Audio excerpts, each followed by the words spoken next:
Earth signs, Taurus, Virgo, Capricorn. Ano yung mga mensahe na dapat mong malaman sa ngayon? Thank you so much sa ating mga subscribers, followers, YouTube, Facebook, Instagram. Sa mga nag-join ng membership sa ating YouTube, sa mga nag-avail ng subscription sa ating FB page. Personal reading services, dumiretso kayo sa aking FB page, doon kayo mag-PM. Yung link, nandyan, basahin nyo lang nasa baba, itatap nyo lang, mapupunta na kayo sa FB page ko. Ayan, maraming salamat sa mga wonderful comments ninyo, yung mga nakaka-appreciate ng mga readings natin.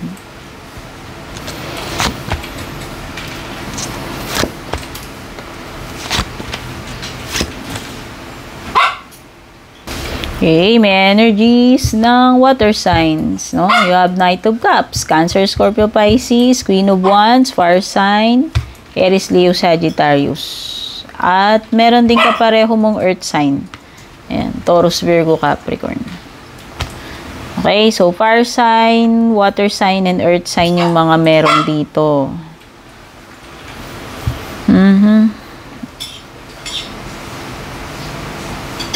Nakikita ko parang merong bagong umi-eksena sa'yo dito, Earth sign. Panibagong, romantic connection.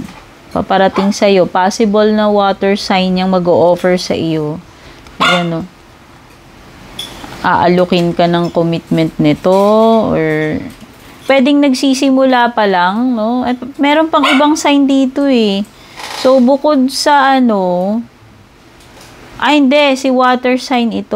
Water sign.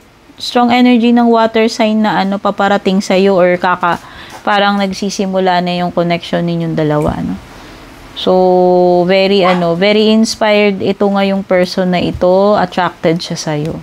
And willing ito na willing itong i-commit, pumasok sa commitment with you, nakikita ko dyan. This person finds you very attractive. Ayan, Queen of Wands. So, meron siyang napifeel ko meron siyang matinding paghanga sa'yo. Gandang-ganda, gwapong-gwapo. Very attracted sa'yo itong person na ito.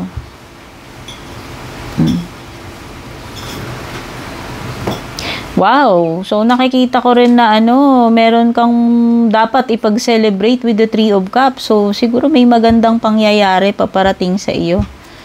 Pwedeng victory or success yan, or may mga moments na ipinagse-celebrate. Pwedeng yung iba, may birthday, anniversary. Ayan. May mga, siguro kung may achievement ka, pwedeng yun, or pwedeng may okasyon, may birthday. Basta nakikita ko dito na may gathering, may celebration, socializing, no? Sabihin na natin, may mga event ka na pupuntahan na marami kang pwedeng makasalamuha.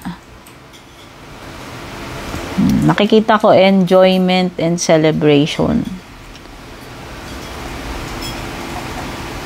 Tapos, ang saya mo dito, pagdating sa pera, maganda. Nakikita ko na may improvement sa kalagayan mo eh. Ayan, you have the 6 of coins at napaka-happy nung aura mo dito.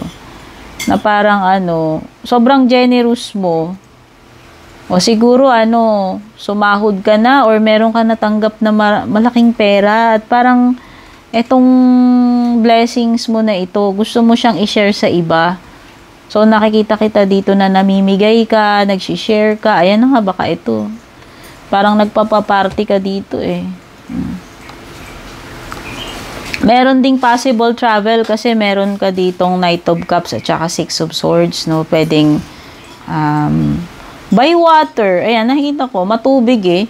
Matubig. So, baka by water yung travel mo. O sasampa ka ba ng barko? Yung ba yung workplace mo? Hindi ko alam. Pero meron dito. Basta may travel dito.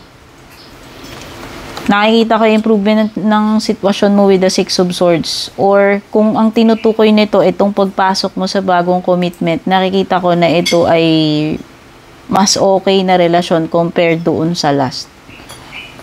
Ang ganda. Ganda yung energies mo dyan.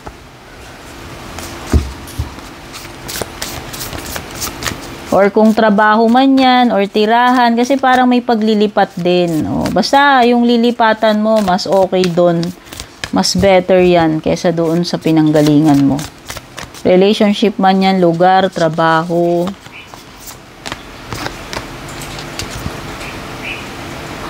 Hold the space, ayan. So, steady ka lang dyan sa kinalalagyan mo dito. Ibig sabihin, parang huwag kang makikwit. I-continue mo lang yung ginagawa mo. No, yun yung sinasabi ni Druid card sa iyo. Wow! Literally, you feel loved and comforted. Ayan na nga. So, better partnership nga to nakikita ko eh. Ayan o. Mas alaga ka dito, mas loved ka. Mafe-feel mo na love ka, talagang inaalagaan ka nitong person na to. Ayan. Ang ganda ng energies mo. Intend and create, parang magician to, oh, manifesting. So, ano ba yung minamanifest mo ngayon? Mukhang nagmamanifest na itong mga gusto mong mangyari. Earth sign, yun yung maliwanag. Magician energy na pipick up ko dito. Tapos, may mga visions ka dito. Meron kang seer card. No? Some of you, baka ano kayo? Clairvoyant, psychic. O nakakakita kayo. Basta may nakaka-feel kayo, nakakakita kayo.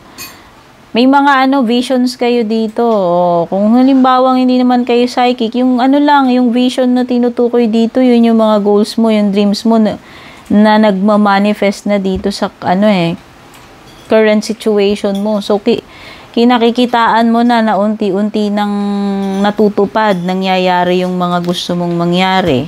Ayan o. Ganda. Pagdating sa love life,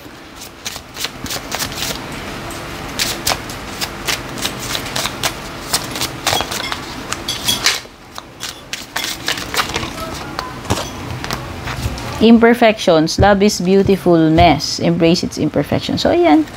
Etong mo, siguro itong current relationship mo,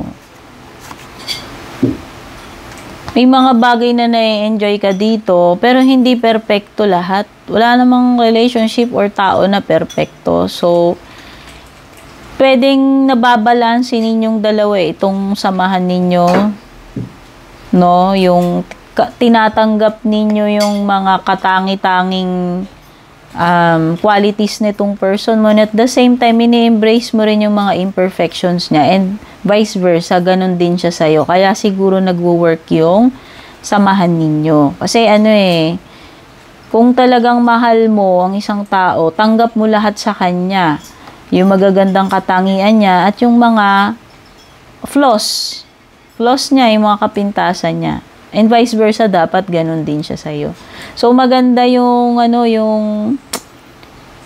nababalanse, maganda yung flow ng, ng connection yung dalawa, kasi nga, tanggap nyo yung isa't isa, flaws and all. Ayan, you have to embrace its imperfections. Sabihin na natin, yung diamond, minsan may mga nunal, hindi perfecto. Dun mo makikita kung talagang sincere or tunay yung pagmamahal, kasi hindi lang yung physical, hindi lang yung magagandang bagay sa kanya yung na-appreciate mo, pati na rin yung mga imperfections niya. Okay? Take care. God bless.